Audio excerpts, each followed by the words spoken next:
پیارے دوستو، میں ہوں ابصار عالم۔ مجھے دیکھنے اور سننے والوں کو میری طرف سے السلام علیکم۔ دوستو، تاریخ اسلام میں جب ہم مسلمان سپہ سالاروں کا کہیں عکس ڈھونڈتے ہیں تو ہمیں ایوبی جیسے سپہ سالار کی جلالت تو کہیں غزنوی گرج للکار سنائی دیتی ہے، اور اگر ہم مزید اور پیچھے کی جانب لوٹیں تو ہم اسلامی شیروں کی طویل فہرست ملتی ہے جنہوں نے اپنے ایمان کی قوت کے بلبوتے پر دنیا کی تاریخ میں ایک نیا موڑ بخشا۔ سلطان نور الدین زنگی، طارق بن زیاد، محمد بن قاسم اور اسی قبیلے کی کئی اور شخصیات بلا شبہ تاریخ کے اوراق میں آج بھی مسلمانوں کی عظمت رفتہ کی گواہی دیتے نظر آتی ہیں، لیکن آج کی ہماری ویڈیو میں ہم اپنے ناظرین کے سامنے اس مرد میدان کا تذکرہ بیان کریں گے جس کی افغانستان کی سگیرہ پہاڑیوں سے اٹھ کر ہندوستان کو رنگین کرتے ہوئے خود کو سلطان محمود غزنوی کا عسکری اور سیاسی جانشین ثابت کیا۔ آج کی ہماری مراد سلطان شہاب الدین محمد غوری ہیں، جس نے اپنی ہمت و شجاعت کے بلبوتے پر دہلی پر پرچم اسلام لہرا کر اس بنجر زمین کو نعرہ تکبیر کی صداؤں سے آشنا کیا۔ اس سے پہلے ہم اپنے موضوع کی جانب بڑھیں، آپ سے گزارش ہے کہ جو دوست ہمارے چینل پر نئے ہیں وہ برائے کرم چینل کو سبسکرائب کر دیں اور ہماری آج کی ویڈیو اپنے دوستوں کے ساتھ شیئر کریں تاکہ سب احباب کے اندر جذبہ ایمانی کا بلبلہ جنم لے سکے۔ محترم احباب، یہ وہ زمانہ تھا جب تاریخ اسلام کے معزز شخصیت سلطان صلاح الدین ایوبی فلسطین یعنی بیت المقدس کی فتح کے لیے رچرڈ شیر دل کو شکست دینے کے بعد آخری امن معاہدے کر رہے تھے اور تیسری صلیبی جنگ کا خاتمہ ہو چکا تھا۔ انہی ایام میں افغانستان کی سرزمین سے ایک اس مرد میدان نے نعرہ مستانہ بلند کیا اور ہندوستان میں دہلی کے مقام کے قریب ہریانہ کے مقام پر ہندوؤں کی فوج کے سامنے صف آرا ہوئے،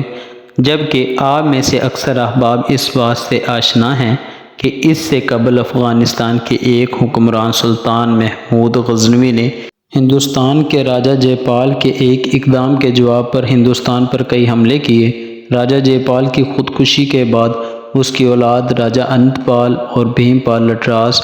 اس مدد خدا کی طاقت کو آزماتے رہے،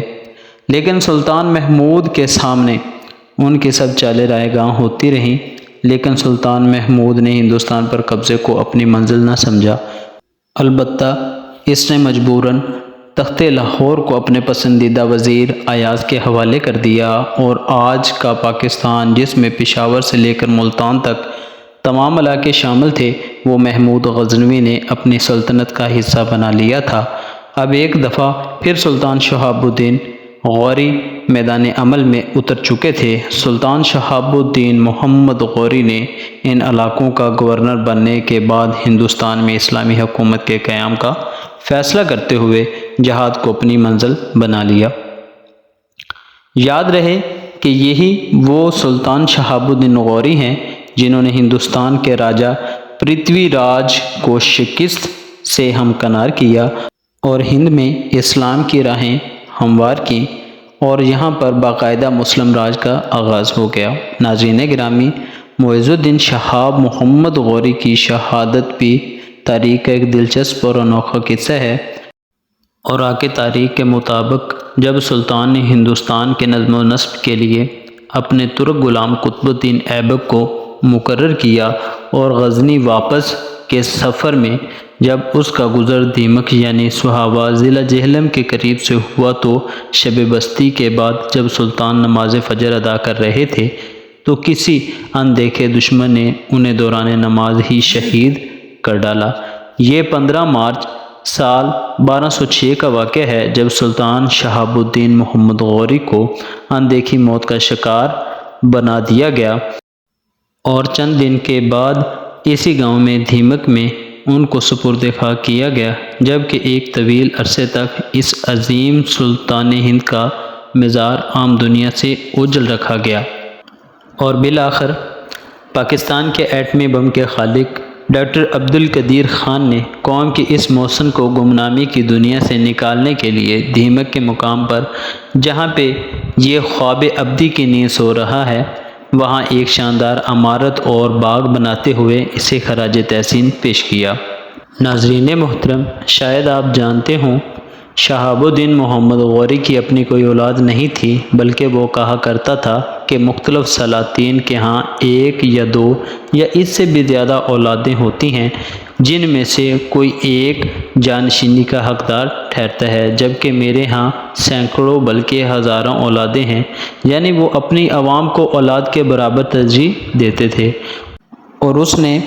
اپنے چند غلاموں کو ایسی تربیت دے رکھی تھی کہ وہ وقت آنے پر نہ کہ اس کے سپاہی بلکہ منتظم اعلیٰ کے فرائض بھی انجام دے سکیں۔ اور پھر اس کی دنیا سے جانے کے بعد اس کی سلطنت 4 حصوں میں بٹ گئی، جس میں سے ایک سلطنت دہلی تھی جو خاندان علامہ کی حکومت کے قیام کا باعث بنی، جبکہ ملتان کی حکومت سلطان ناصر الدین قباچہ کے حصے میں آئی،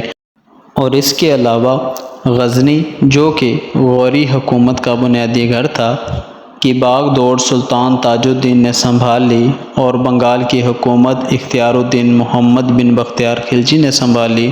اور یوں پھر غوری سلطنت شہاب الدین محمد غوری کے بعد 4 حصوں میں تقسیم ہو کر رہ گئی۔ پیارے دوستو، مجھے امید ہے کہ اسلام کے اس سالار مجاہد کی زندگی پر مبنی یہ معلوماتی ویڈیو آپ کو پسند آئی ہوگی۔ اسے اپنے دوستوں کے ساتھ شیئر کریں، اور اسی کے ساتھ مجھ ناچیز بندے کو اپنی دعاؤں میں یاد رکھیے گا۔ اللہ حافظ۔